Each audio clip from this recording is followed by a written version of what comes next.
ಸರ್ಕಾರಿ ಶಾಲೆಯೊಂದರ ಮೇಲ್ಛಾವಣಿ ಕುಸಿದು 4 ಮಕ್ಕಳು ಗಾಯಗೊಂಡ ಘಟನೆ ಕಡಬ ತಾಲೂಕಿನ ಕುಂತೂರು ಎಂಬಲ್ಲಿ ನಡೆದಿದೆ.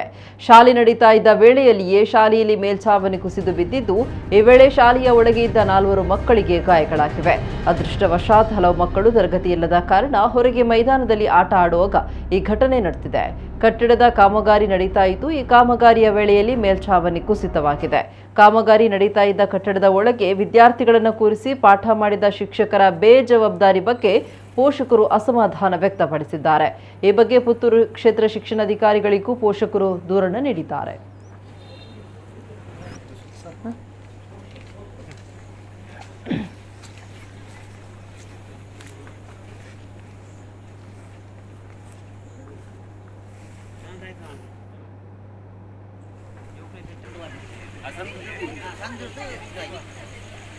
video